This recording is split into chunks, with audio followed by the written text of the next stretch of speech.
Okay, hi everyone, good evening. I'm going to use a much used and abused cliche. I know we are the panel between you and dinner, so we're going to try and make it quite interesting for you and try and bring up some diverse perspectives and learn a little bit more about the concepts that are going to be discussed. So I know that we're talking about network radicalization, and we're going to be talking about, developing counter-narratives and contextual solutions, but what we thought is that before the counter-narrative actually comes the network that brings up the narrative that appeals to people, the motivating forces, the sense of injustice perhaps that people feel that actually make them susceptible to certain kinds of narratives. So we thought that, before we get into the solutions, let's try and understand the problem a little better. And we have a great panel over here who can speak to different aspects of how radicalization actually takes place, what radicalization is, and what are the various factors that affect such a process. So we have panelists over here who've made attempts to understand this through research, through collecting anecdotal evidence, trial and error, especially when it comes to contextual solutions. And we're going to take a step back before we take a step forward.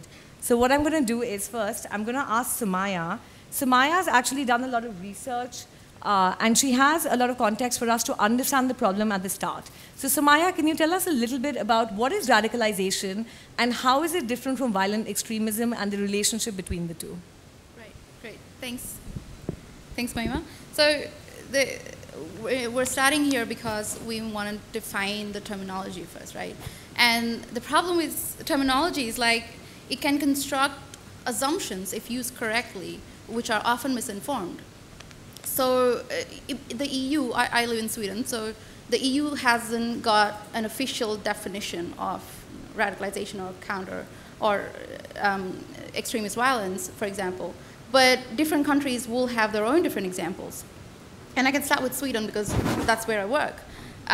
So a violent extremist is somebody who is repeatedly to have displayed behavior that doesn't just accept the use of violence, but also supports or exercises ideologically motivated violence to promote something. Now, radicalization from that is kind of a very unique concept and differs greatly from these two. And why we want to separate these two things out is because it's very important to look at from the counterterrorism perspective.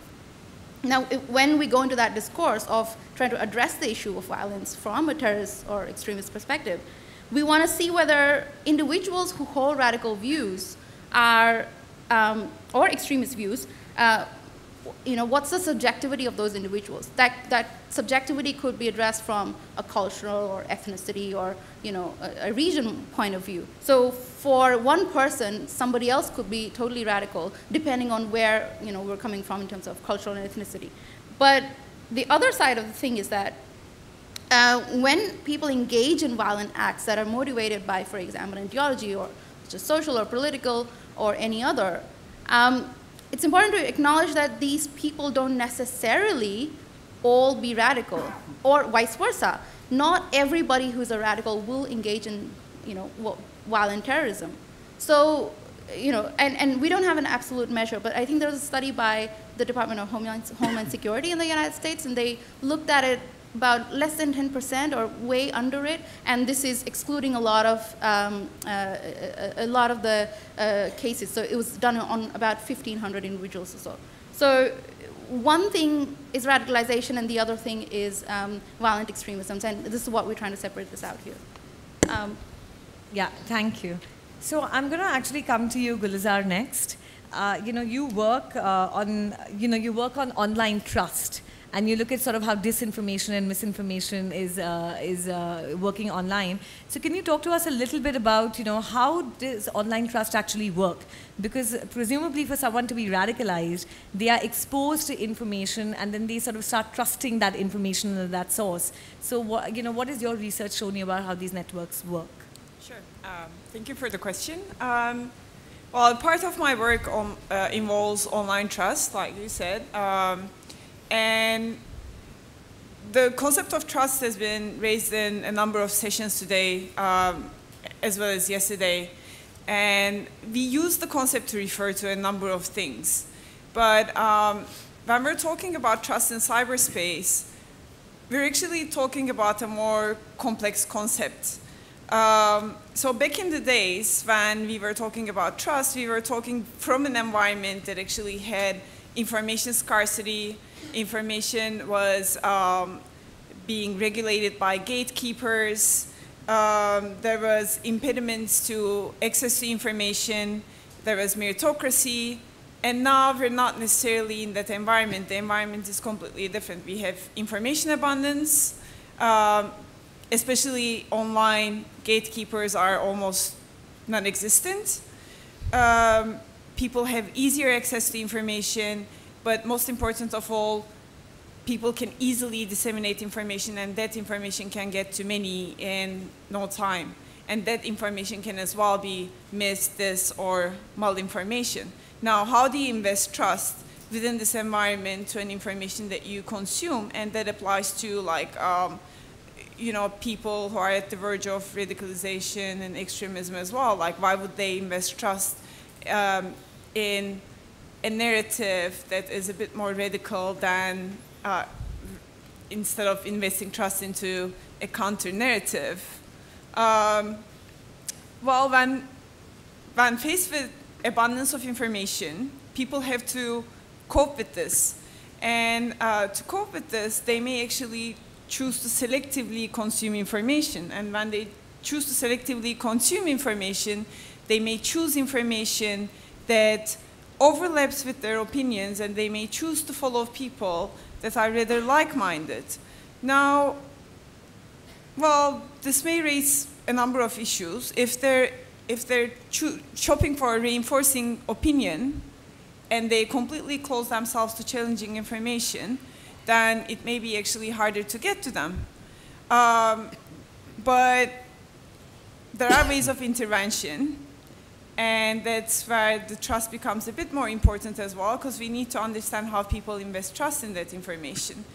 And in this complex environment, based on one of the researches that we did during Gezi movement in Turkey, one thing that we realized was that it's not a straightforward process, especially online, because when people invest trust in information, they not only trust the information itself, but also the source, the medium. So there's a constant mediation, and trust in the system, meaning technology, is intertwined with trust in the person. So we need to understand and unpack the concept of trust as well as, like, the mediators of trust when we're looking into these issues. So, Mr. Abdul Hakim, you Yes. know, taking off from what Gulzar has said, you know, trust, and people are using different platforms have different messaging. So really, in your experience, how are extremists using cyberspace? If you can flesh out some examples for us. Fair enough. I think, first of all, let's start with looking at who are the people online that many of us regard as extremists. For the purpose of this discussion, I know that ISIS has been zeroed in on. But again, that's a question of perspective as well. For many of us, in addition to ISIS, we have groups like the alt-right. That's in the US. There are many, many right-wing extremist groups and racist groups. In Germany, for example, in Sri Lanka, we have some interesting groups. Certainly, in my part of the world, in Africa, we have a lot of what we would call ethnic chauvinists. Many of you would have heard of groups like Boko Haram and MEND and so on and so forth. And the interesting thing is that they do all leverage the online space. And so we do need to ask ourselves, what do they use this space for? So fundamentally, they use cyberspace as a tool, as a medium, and also it is a target. So it's a bit of a mixed bag. As a tool, they use it to develop basically and propagate their propaganda. As a medium, they use it for coordination, raising finance, and also mobilization and planning. And basically, especially in my part of the world, cyberspace, the infrastructure, is actually a very, very critical target. Not just the physical infrastructure in terms of the base stations for the last mile, but also the financial systems and certain government services. Now, interestingly enough, and again, this is a question of perspective, The Pentagon, at least, has admitted that since 2016, they've actually been using cyberspace to disrupt the command and control functions of groups such as ISIS. And so one has to really think very carefully about what our definitions of some of these bad actors are. And I just want to give you a couple of an example. Many of us will recollect the Arab Spring, particularly as it affected Tunisia. And what happened, one of the things that happened during the Arab Spring was that you had a group of hacktivists. And basically, they were able to, they may not have been actually very computer savvy, but they agreed and accepted to infect their systems with botnets. And in effect, what did those botnets do? They went after two basic infrastructure. The first infrastructure is that they went after was the top-level domain name, the TLD. In the case of India, that's .in. Now, if you can take down that infrastructure, what happens? An Indian cannot send an email, receive an email, access a .in website. Think of the implications of that. Are these guys terrorists, or are they simply hacktivists? The second thing they went after was basically the central bank clearinghouse system. Now, if you can take that down, let's say in India, for example, it means that no person would be able to access their own money in their own bank accounts. Again, imagine this happening for an hour, for a day, for a week. So again, it raises the question, you know, where are these people on the spectrum? Are they actually the bad actors we talk about? And one other thing I'd just like to throw in, just for a change of pace. In several of the earlier sessions, I had listened to very profound thoughts about artificial intelligence or cognitive intelligence. And this is a new area for all of us. Clearly, we are developing systems and processes that we really don't know how to protect. And I wonder, and I was asking our chair much earlier, how would AI have labeled the US founding fathers? How would artificial intelligence have labeled Gandhi? How would artificial intelligence have labeled Nelson Mandela? So sometimes we have to really, really think a little beyond. And on the thinking of artificial intelligence, philosophically, there are AI systems that are being used for warfare. We really need to think about how we're going to use them. My understanding is that from the American perspective, the Americans try to develop artificial intelligence war systems, so to speak, that are able to, prevent innocent casualties. Whereas, for example, the Chinese are trying to prevent the bad actors from getting through. So it's a very, very different mindset. And so as we move forward, and you know, especially our brethren in India, when we start to deploy these systems, we really have, as a society, to have thought about what mindset we are going to use, because once these systems are deployed, we have very little control over them. Thank you.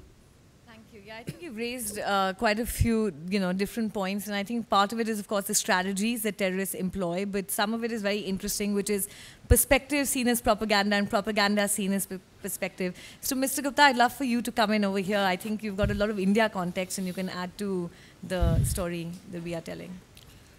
Yeah. You see, often in this discussion on online radicalization, we lose track of the fact that every country, every region has its own country-specific, region-specific, culture-specific aspect to the process of radicalization, or as we understand it. Now, before me, there was some discussion on how do we define what is violent extremism, and there is no standard definition.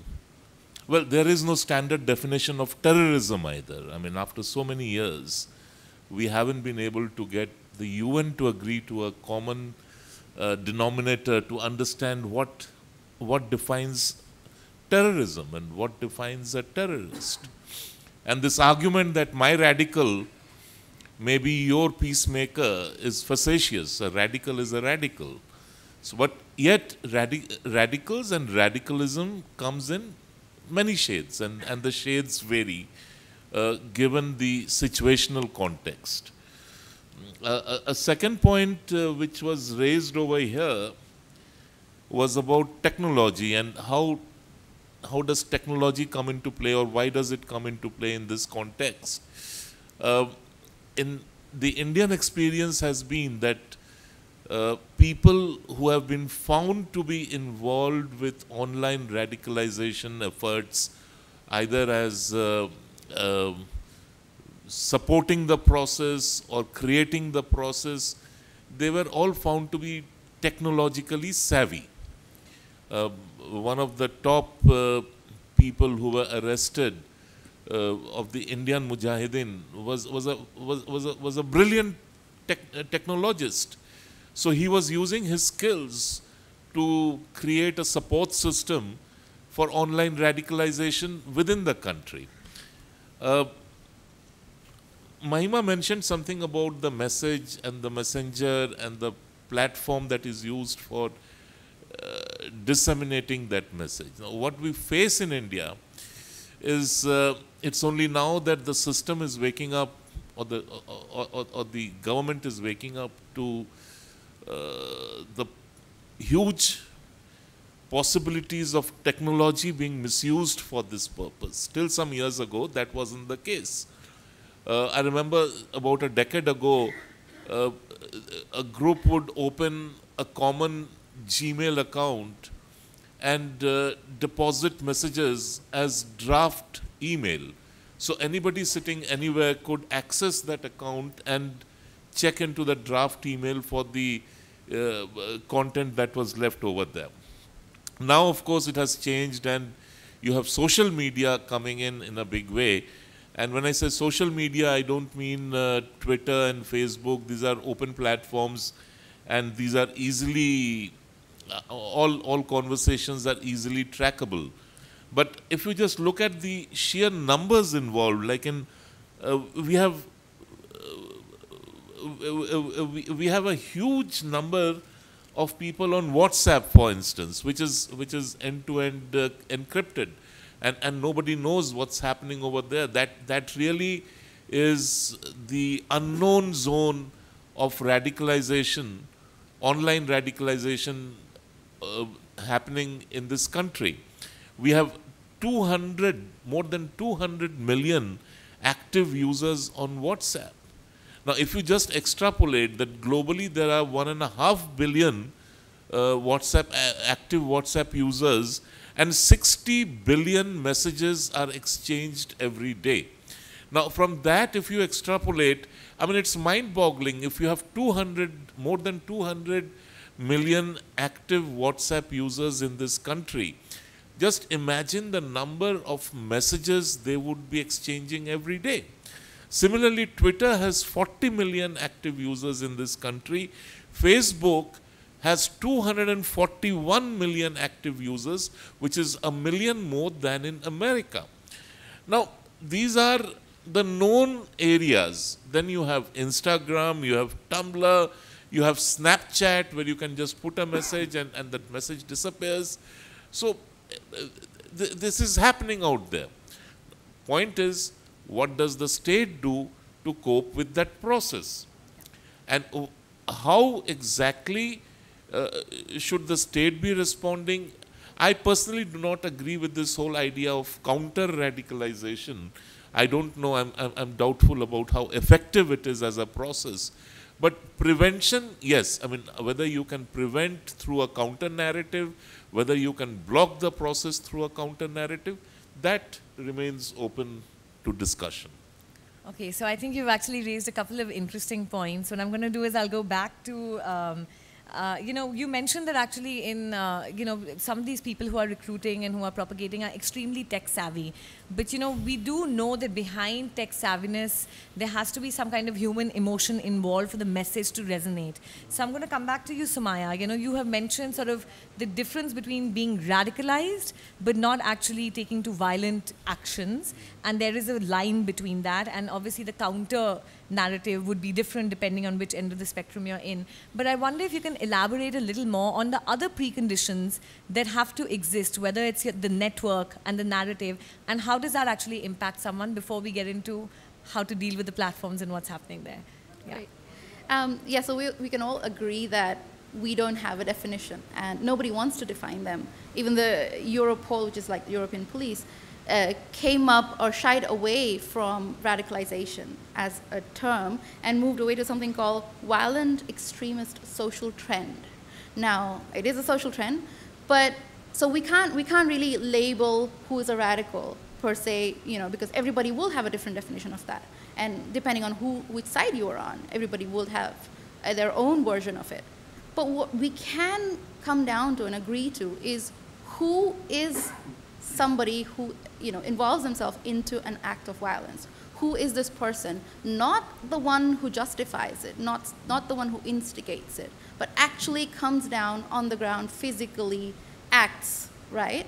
And I come from a neuroscientific perspective. So there is unlikely that I'll be able to ignore the brain behavior interactions here. So what I try to do, or what I try to look at, is how brain regulates, in general, these kind of violent acts of terror.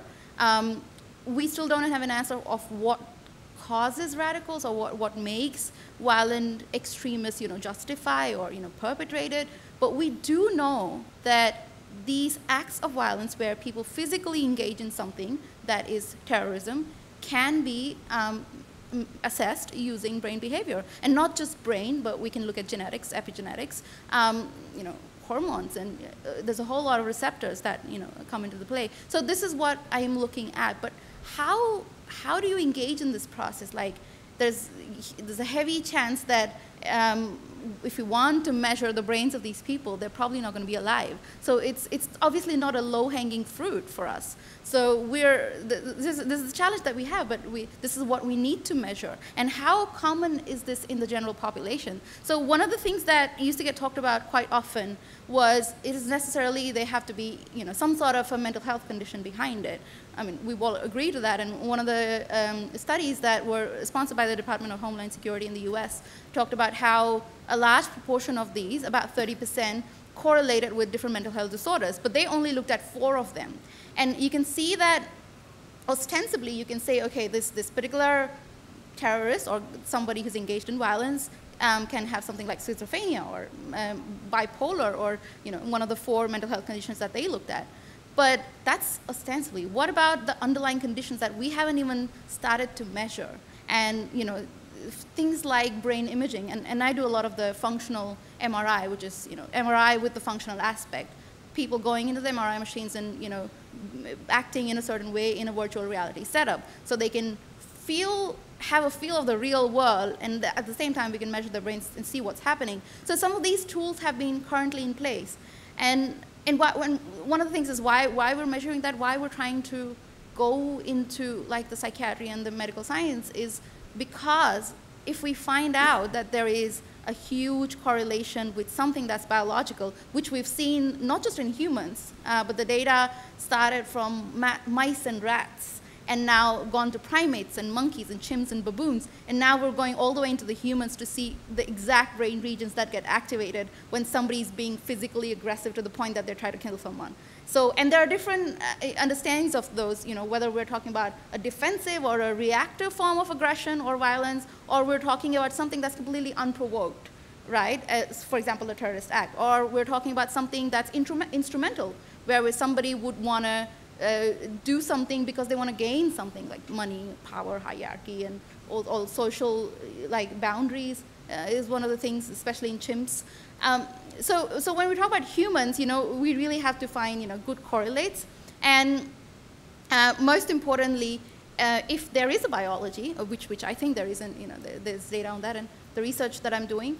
But if there is a biology, that can actually help to predict who can do what when somebody is radicalized. So yes, we can prevent radicalization at the early step, but once we have defined the biology of it, so I'll make it a little bit more easier in layman's, your ideology or your radicalization might allow you to think and do justify or perpetrate it on online social media and other places, but it is really the biology that will really get you down to going out and doing what an act of violence is. So I think there's an interplay between these two things that we're really missing, and I think a lot of the social scientists and political scientists focus on terrorism and violence, but they completely forget that we are a product of our brains or of our biology, and that has to be looked into it, and we're trying to look into it. So internet and other things for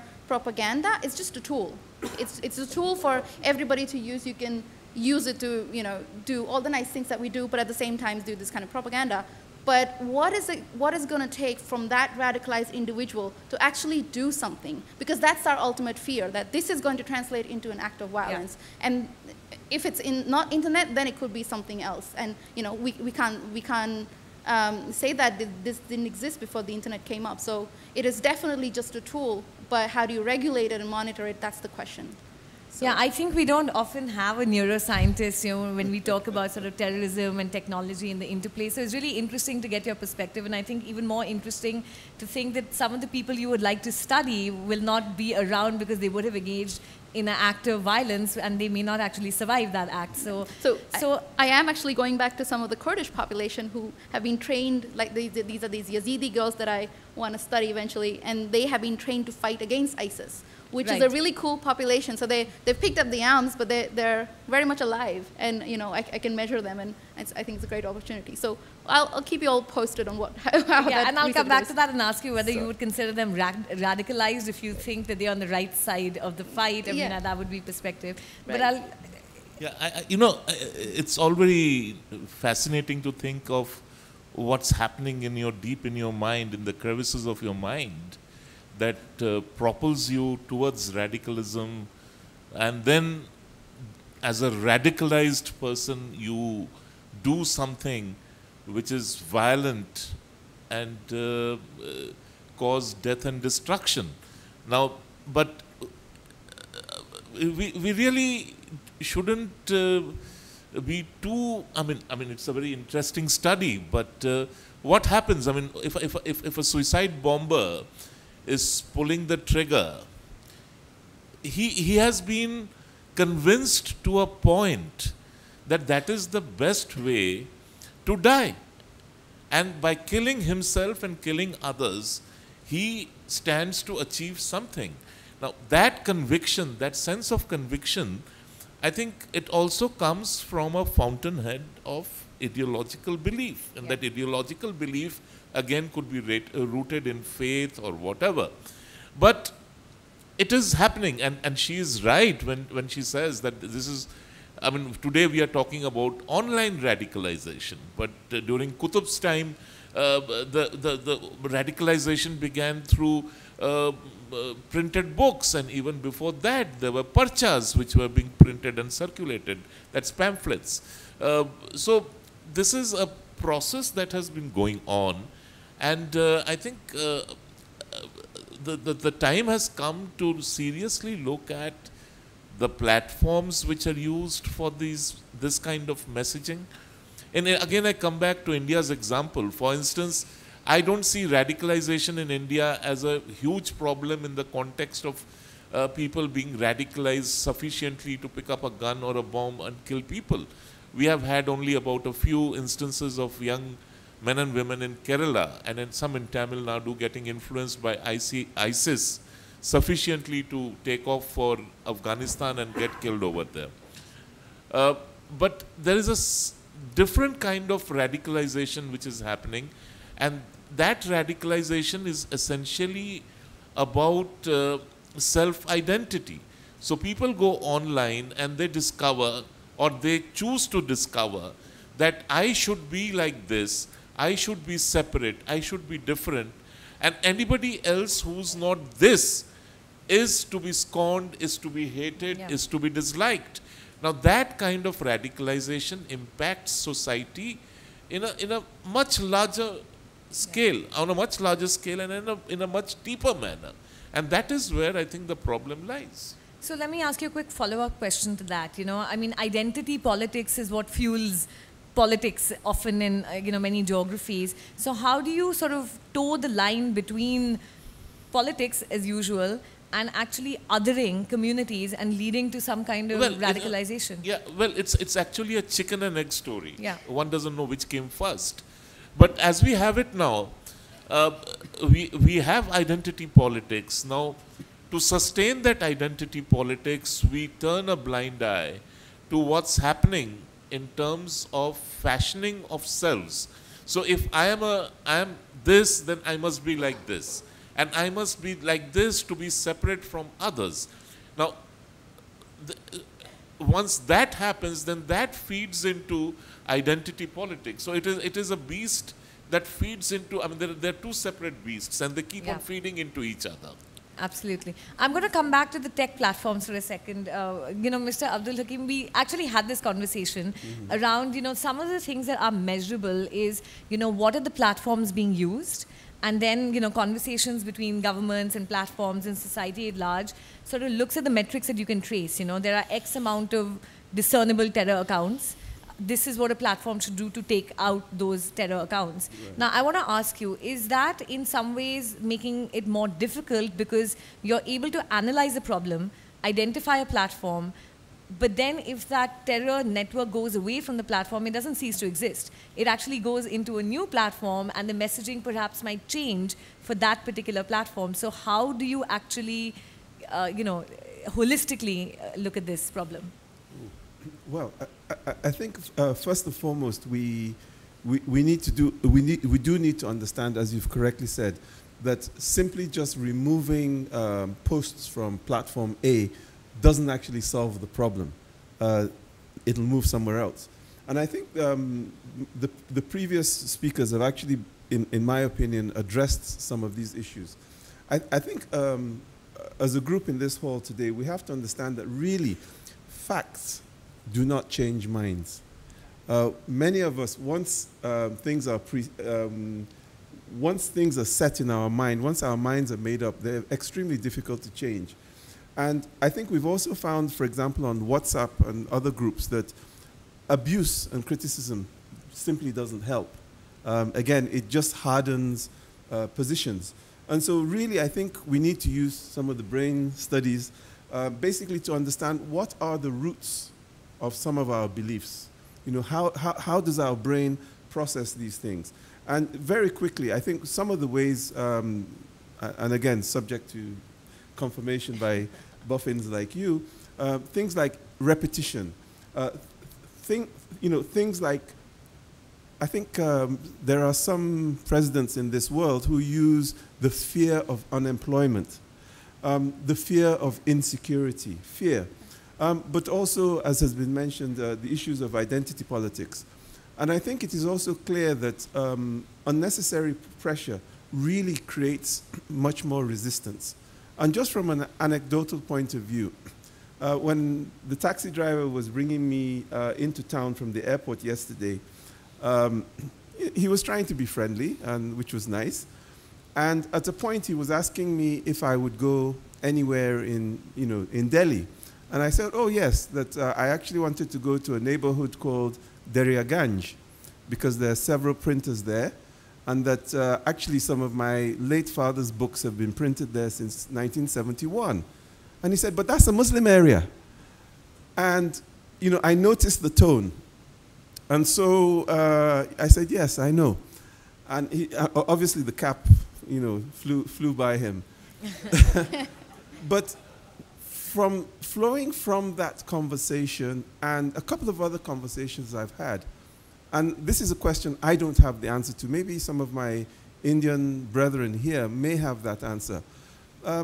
Is there a greater focus now within the Indian society on Muslims in India as opposed to the challenges from across the border in Pakistan. And again, I'm an outsider. But I get that sense that there is something not happening. But having said that, I think some of the ways to be able to counter these things, even in the online world, is basically to highlight the flaws in the bad actors' arguments using logic. You know, ask them questions. Okay, if you think A, B, C, you know, the logical conclusion is Q. I think if you task them, then they will be the ones internally to begin to change their minds. I think the framing of the discourse, whether online or offline, is extremely important. And that ties into the earlier panel. One of the speakers was very emphatic about issues of values. And I think that's a very critical issue. And if I may say, we do need to understand much better how the brain works. And when we think about some of these things, the people who do the radicalization, we usually underestimate them. You see a young preacher of 25 years, and you say, well, you know, he's still a young man, but you forget that he probably started preaching at the age of 11. So it means that he has 12, 13 years of experience in how to motivate and capture the audience. And I'm sure many of us in this room do not have that. And a very simple example, when we talk of Martin Luther King, he didn't say, I have a plan. He said, I have a dream. You see? And that's a very simple way of appealing to a much higher situation. So I think, for example, I know within the context of Islam, there have been debates about framing. For example, is humanity part of nature? Or is humanity to dominate nature, as, in quote, a vice regent? So we do need to understand how we frame these things, both offline, but particularly now online, because what is said in, for example, a particular place in India is no longer Indian. It's Trinidad and Tobago, it's, you know, Alaska, it's global. So we do have to understand how people frame things. So I hope that helps. That's helpful, but it raises some questions. So Gulzar, I'm going to come to you. You know, facts don't change minds, but then I'm confused, how does misinformation and disinformation work? Because they are presented to people as alternative facts or the true story. So can you sort of elaborate a little more on, you know, how these networks actually work, how it's being used to influence people? And if facts don't change mind, then how will fact-checking be, you know, effective?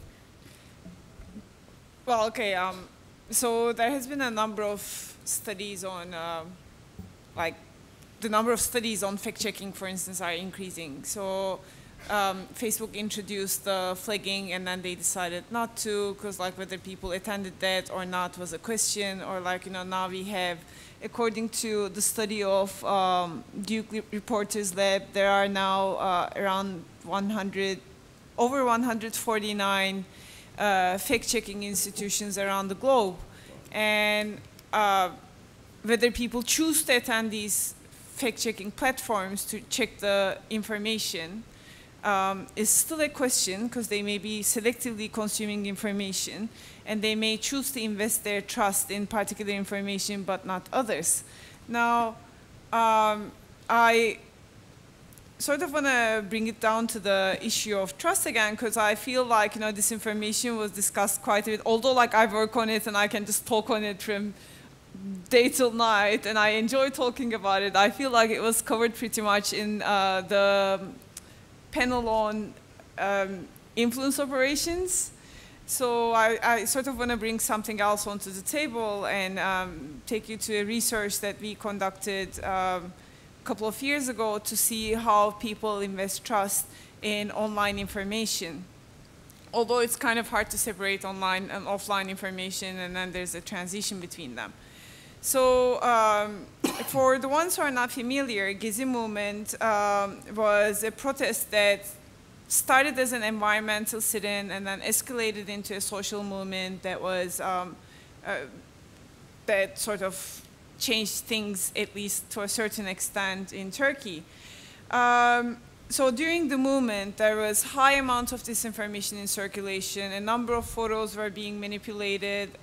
Some photos were being taken from different contexts, put into different platforms, migrating from one platform to the other and reaching massive amount of people as a disinformation. And as people already had sides, some were supporting the activists and some were completely against them, they were arguably more prone to invest trust into the information that actually supported their views.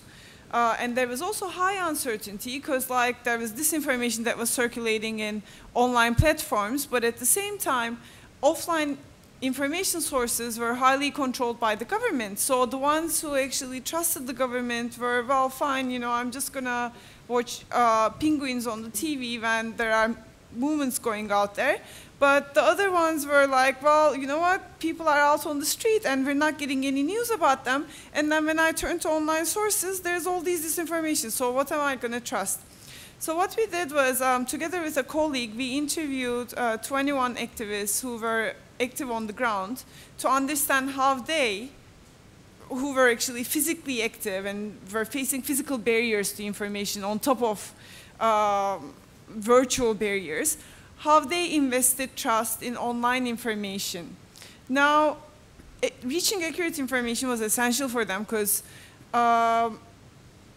they were faced with not only like the barriers, but at the same time, accurate information often saved them from tear gas or clashes with the police. So it was quite essential for physical reasons as well and safety reasons. So when we interviewed them, what we realized was that they don't only invest trust in the information, but it's more of a stratified process. So they choose a particular platform to invest trust in a persona or in information with a particular level of credibility, and they choose another platform to share information or consume information with a different credibility level and for different reasons. So let me just try to illustrate it via examples. And while all this was happening, of course, like, you know, physical barriers were just interrupting the investment of trust as well.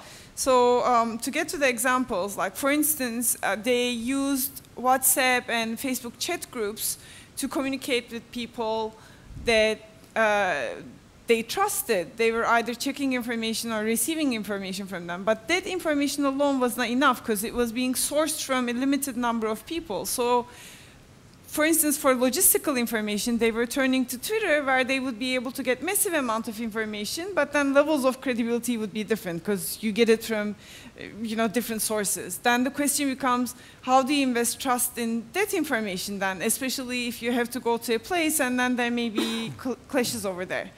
Now, one thing that quite a number of the interviewees mentioned was investing trust in opinion leaders that they've already been following. And at the same time, if that opinion leader happens to be protesting on the ground with them, then that induces a lot more trust. Mm-hmm. Now, what if there are no opinion leaders providing information on that? Then they may turn to chat groups, use that Twitter information, migrate it there, and then ask their friends to verify it. And it may be the case that their friend who sits at home and who has a faster internet checks it and then gets back with the verified information. Or there has been some cases where people would physically go to the place, witness it, and then they would share that verified information as an eyewitness account with their chat groups, and those chat groups would actually, as if it's a chain reaction, spread it to different chat groups. Facebook, most of the people said they actually used it when they left the ground because it was harder to download because of photos. But what they liked about Facebook was that they were not limited by the number of words, so they could actually share their insights as witnessed accounts, which created a certain level of trust to the people that they shared it with.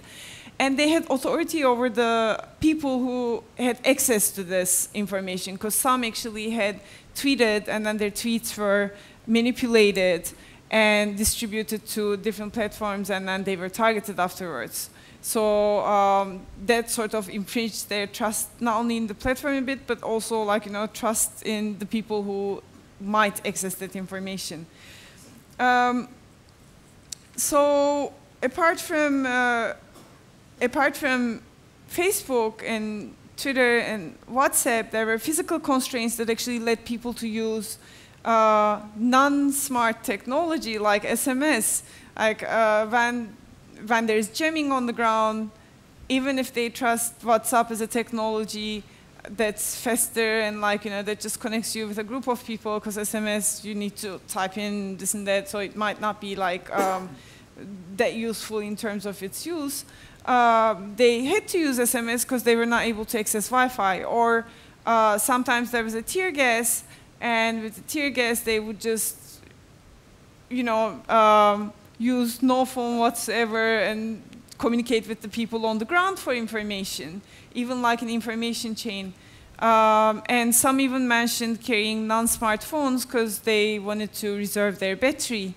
So it was not only technology, but trust in the technology, and when trust in the technology was hampered by alternative means, it was non-physical things as well.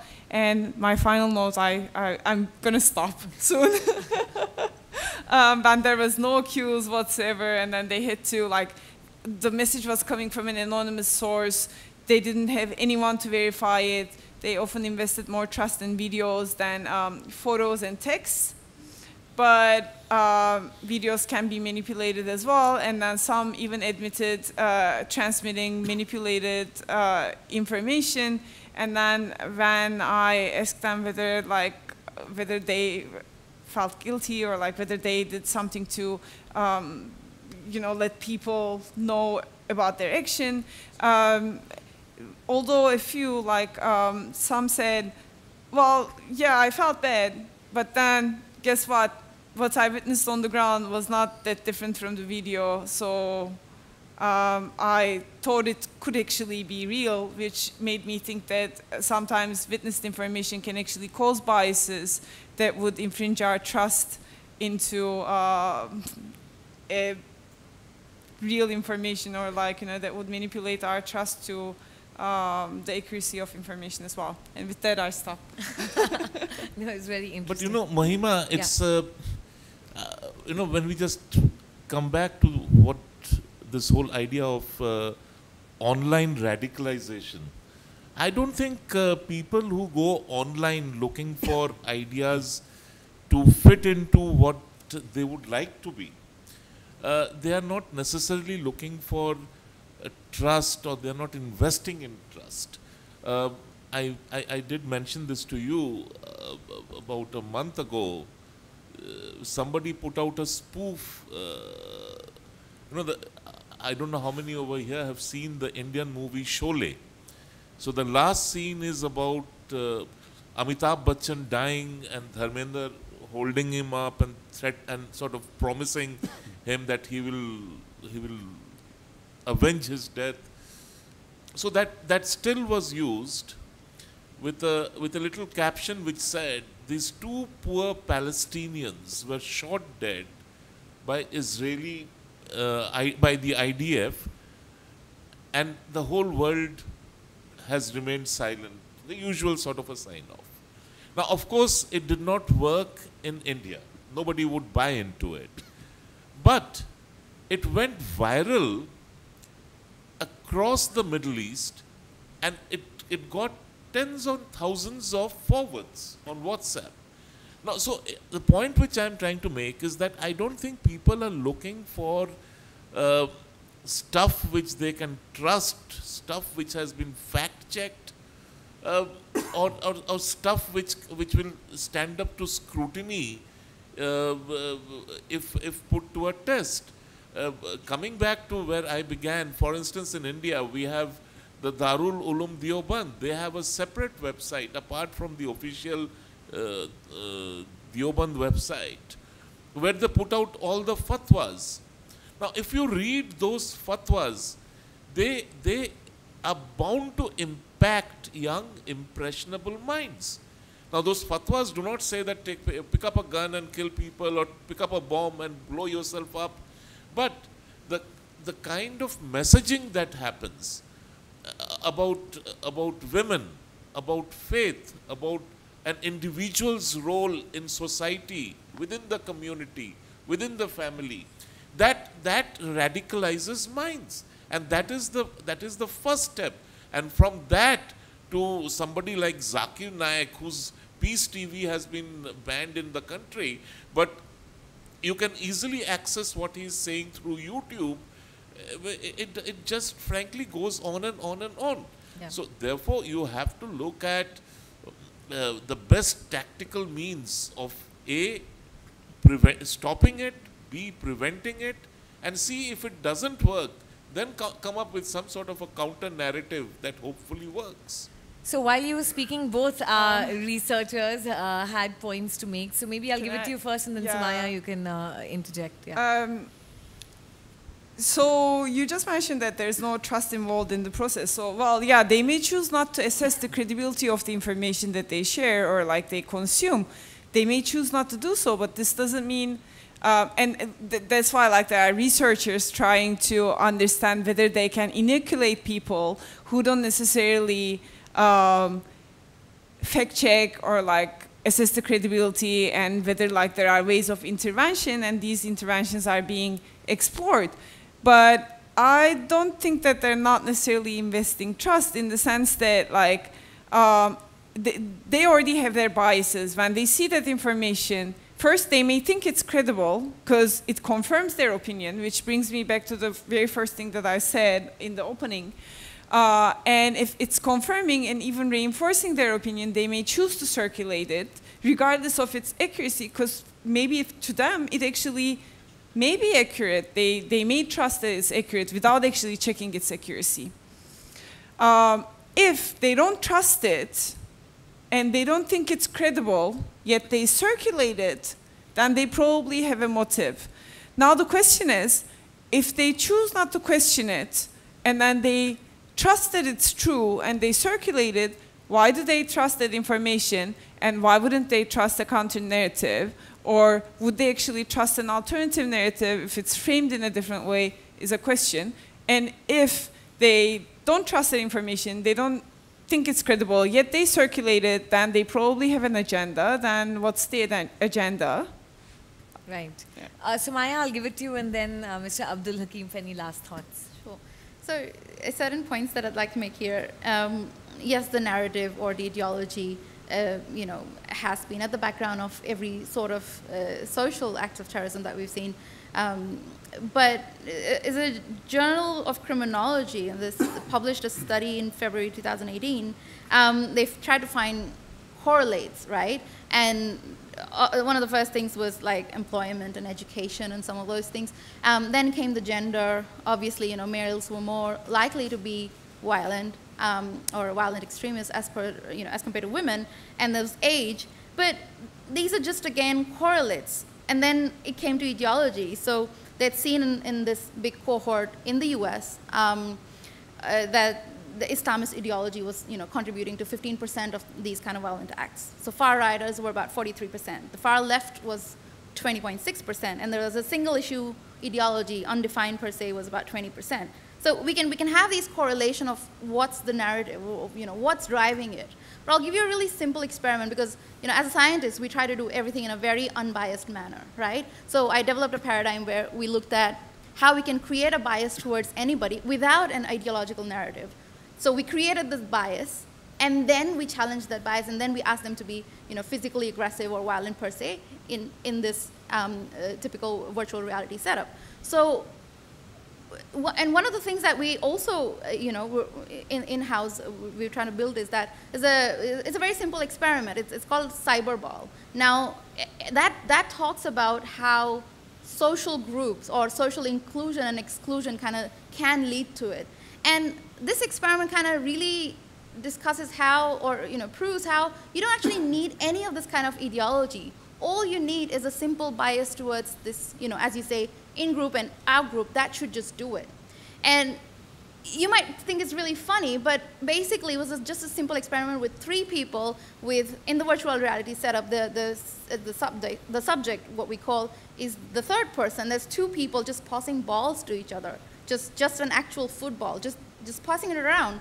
And after a period of time, the person who's playing is the subject. That stops the ball. So the 2 people, it's just a computer game, and the 2 people kind of just pass the ball to each other, and then the subject who's playing actually doesn't get the ball. And that is a robust, repeated model of social exclusion. And then you put, our aggression paradigm on top of it, and that can lead to fireworks, right? So these kind of things that when we look at from the brain behavior praxis, I don't think the ideology is, you can replace one thing with another. You can replace the far left with the far right or the Islamists with anybody else. You'll still find a way. So fake news obviously comes in the picture quite often, and misinformation. So yes, you'll share that, and people who are radicalized will justify it.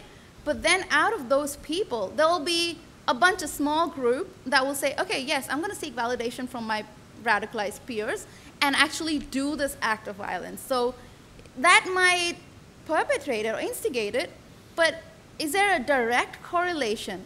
Probably not. So there will be a small group of people who will do this act of terrorism using that as a justification, but there's no direct kind of correlation that translates from one thing to another. And obviously, ideology is not also one of the major things. Yeah. You can replace it with anything else. We're a little bit out of time. Sorry, Sumaiya. Right. No. Just a minute. Sorry, Mr. Abdul. Okay. Just a minute. First of all, I would like to draw our attention and thank Rima, the Indian police lady, for actually validating the notion that it's actually, in order to reach a functionally illiterate population, we do need to use songs, cartoons, dance, and the like. And I just want to basically end on the note back to the issue of artificial intelligence. That technology is also struggling, like the rest of us, with nuanced language, with questions such as, at what point does distasteful information become extremist information? At what point should we, or should YouTube, for example, take down videos of state atrocities against civilians, such as the Rohingya? How the whole algorithms, and this has been brought up in earlier things, but the automated processes, we have no insight into how they work. And there is very, very little public information about them. But also that begs the question, how much should the public know, and how much are you telling the bad actors? But I would like to end with a notion for all of us that we do need to, I think, drop the policy language and really use the language of values, as has been highlighted in other panels. Thank you. Thank you so much. I'm aware that we didn't take questions, but we do have dinner, so you can catch whoever you want to and ask them questions. Just want to wrap up and say thank you. I think this conversation has happened in many variations over the years, and we've had conversations looking at how the platform should take down content. I mean, that's one line of thought, and their interplay with law enforcement. I think this time we had the benefit of having, a neuroscientist and a researcher here to really delve into what are the motivations that people have when they access this information and why they share it. And I think that is really going to color a lot of the counter narratives that we develop separately for each platform, because the way they use it and the people using it and the intention behind it is completely different.